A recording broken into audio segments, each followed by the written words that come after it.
America Iran पर बड़े हमले करने की तैयारी कर रहा है और इसीलिए ईरान ताक ताक कर पूरे मशरिक़ वस्ता में अमरीकी मफादात को निशाना बना रहा है। और इसीलिए हम देख रहे हैं कि जॉर्डन के बाद कुवैत और कुवैत के बाद बहरीन का नंबर आता है और उसकी मुख्तलिफ एयर बेसिस पर ईरान क़यामत ढा रहा है और रोज़ाना की बुनियाद पर करोड़ों डॉलर का उनका जो दिफाई निज़ाम है और उनके जो असासे हैं उनको तबाह कर रहा है। मेरा नाम अज़हर अली ख़ान है और आप देख रहे हैं आज की बात। ईरान ने आज दो नई बेसिस को निशाना बनाया है। एक को बहरीन में निशाना बनाया है जिसका नाम है शेख ईसा एयरबेस और दूसरे को उर्दून में निशाना बनाया है जिसका नाम है अल अज़राक एयरबेस। और इन दो बेसिस पर निशाना बनाकर वहाँ बहुत बड़े पैमाने पर तबाही मचाई गई है और इस बार इंतखाब किया गया है आराश ड्रोन्स का। आराश ड्रोन्स बहुत प्रेसिजन के साथ हमला करते हैं। किसी बड़े हदफ को उड़ाने के लिए आराश ड्रोन का इस्तेमाल किया जाता है। इस जंग में हमने देखा कि ईरान ने अपनी ड्रोन टेक्नोलॉजी के ज़रिए और ड्रोन अटैक्स की हिकमत अमली के ज़रिए अमरीका को तो हैरान किया ही, पूरी दुनिया की तवज्जो भी हासिल कर ली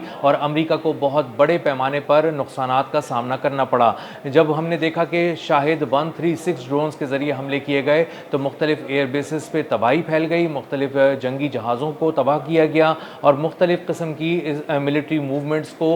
ब्रेक लगाने पड़ गए अमरीका को। और अब हम देख रहे हैं कि शाहिद ड्रोन के बाद आराश ड्रोन का नंबर आया है और आराश ड्रोन शाहिद ड्रोन से बड़े साइज़ के, ज़्यादा प्रेसिजन के साथ हमले करने के और ज़्यादा बड़े पैमाने पर तबाही फैलाने के लिए इस्तेमाल किए जाते हैं। और इन ड्रोन्स का इस्तेमाल किया जा रहा है और इनको बहुत ही एहतियात के साथ अपने हदफ की तरफ रवाना किया जाता है और ये एक पूरी फ़्लाइट लेने के बाद अपने हदफ के करीब पहुँचते हैं और उसको निशाना बनाकर मुकम्मल तौर पर तबाह कर देते हैं। अब मामला ये है कि जो दिफाई निज़ाम मुख्तलिफ एयर बेसिस पे अमरीका ने लगाया था ताकि ईरान के हमलों को, उसके बैलिस्टिक मिज़ाइल और ड्रोन अटैक्स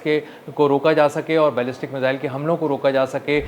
वो मुकम्मल तौर पर नाकाम हो चुका है। और सबसे पहले जब ड्रोन्स आते हैं या बैलिस्टिक मिज़ाइल आता है किसी एयरबेस पे तो वो सबसे पहले दिफाई निज़ाम के पर चौड़ाता है और दिफाई निज़ाम जिस ईरान को जानता था, जिस ईरान के बैलिस्टिक मिज़ाइल्स को जानता था, अब ना वो ईरान है 3 महीने पहले वाला, ना अब उसके बैलिस्टिक मिज़ाइल्स हैं। इन दोनों ने अपनी हिकमत अमली और अपनी टेक्नोलॉजी को यकसर तब्दील कर लिया है और अब ईरान की जानिब से फायर तो किया जाता है बैलिस्टिक मिज़ाइल, लेकिन जब ये पहुँचता है तो पता चलता है कि ये पहले वाला बैलिस्टिक मिज़ाइल नहीं है बल्कि जदीद तरीन नई टेक्नोलॉजी का हामिल बैलिस्टिक मिज़ाइल है। जब ये आ रहा होता है तो ये अपनी फ़्लाइट मुकम्मल करने के फाइनल स्टेजेस पे मनूवर करना शुरू कर देता है, अपनी जगह तब्दील करना शुरू कर देता है, लेकिन आखिर में बिल्कुल ठीक अपने हदफ को निशाना बनाता है। जो इंटरसेप्टर्स हैं वो फायर ही नहीं हो पाते या फायर होते हैं तो उस आखिरी लम्हे में फायर होते हैं जब ईरान का बैलिस्टिक मिज़ाइल उस निज़ाम को दबोचने के लिए पहुँच जाता है उसके सर पे और उसके परखचे उड़ा देता है।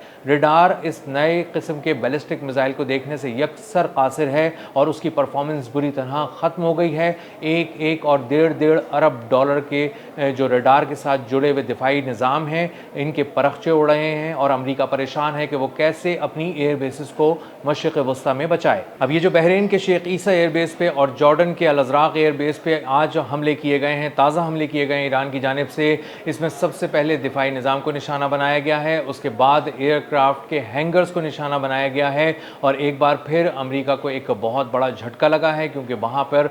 उनके जो एयरक्राफ्ट बचे कुचे थे उनको भी निशाना बनाने की कोशिश की गई है और इसकी तफसीलात अभी आने वाले दिनों में सामने आएंगी। लेकिन ईरान जिन अहदाफ को निशाना बना रहा है, जिन हैंगर्स को निशाना बना रहा है ख़ास तौर पे, उनमें उनके नीचे बहुत ही कीमती ड्रोन्स भी होते हैं और बहुत ही कीमती तैयारे भी होते हैं और ये ईरान पर हमलों के लिए, हंगामी तौर पर हमलों के लिए रखे गए हैं। ज़्यादातर जो सामान है, ज़्यादातर तैयारे और ड्रोन्स और दिफाई निज़ाम अमरीका मशरिक़ वस्ता की एयर बेसिस से हटा चुका है, उनको रीलोकेट कर चुका है, या तो इसराइल भेज चुका है या फिर यूरोप की तरफ उसको रवाना किया गया है ताकि कहीं ईरान के बैलिस्टिक और ड्रोन मिज़ाइल अटैक्स के अंदर वो अचानक और फ़ौरन मुकम्मल तौर पर तबाह ना हो जाएं। शेख ईसा एयरबेस पे एक वेयर हाउस को भी नुकसान पहुंचाया गया है, उसको तबाह किया गया है और ये जो ख़ास तौर पे एक ये लार्ज वॉरफेयर इक्विपमेंट वहाँ पर रखा होता है और इसका मतलब ये है कि बड़े पैमाने पर वहाँ पर कुछ ऐसी चीज़ें रखी हुई थी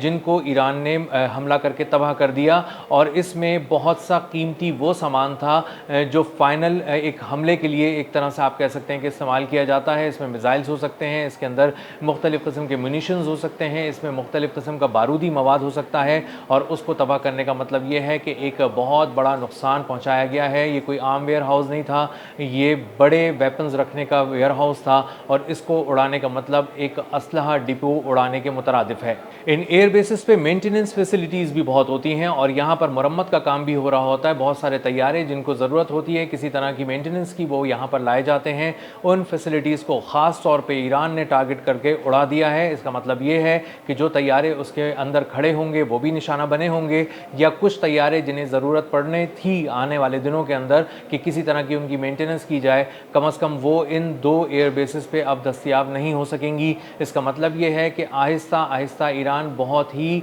ज़हानत के साथ, बहुत ही तदब्बुर के साथ, अपनी जामे हिकमत अमली के साथ और दूर अंदेशी के साथ कुछ ऐसी जगहों को निशाना बना रहा है जिनकी अमेरिका को शायद फ़ौरन ज़रूरत ना पड़े, लेकिन अमेरिका जब ईरान के साथ फुल स्केल वॉर के अंदर अभी आने की तैयारी कर रहा है तो उसको हर लम्हे हर चीज़ की हर तरफ ज़रूरत होगी। और उसकी मशरिक़ वस्ता में जो एयर बेसिस गैर महफूज हो गई थी अब गैर फ़ाल भी होने लग गई हैं, और अगर वहाँ पर सामान हर्ब दस्तयाब नहीं है, वहाँ से टेक ऑफ नहीं किया जा सकता, वहाँ पर रखा हुआ सामान अगर महफूज नहीं है, तो इसका साफ मतलब ये है कि ईरान पर बहुत देर तक हमले जारी रखना अमेरिका के लिए एक बहुत बड़ा चैलेंज होगा। अमेरिका ने अपने बहुत सारे असासे इसराइल की तरफ इसलिए मूव कर दिए थे, बहुत सारे तैयारे इसलिए मूव कर दिए थे ताकि वो ये समझ रहा था कि इसराइल की तरफ से हम एक बड़ा हमला कर सकेंगे। लेकिन एक ही जगह पर अपने बहुत सारे फौजी असासे जमा करना खुद अमेरिका के लिए भी अब ख़तरे का बाइस बन रहा है, क्योंकि अब ईरान का निशाना अगर सिर्फ और सिर्फ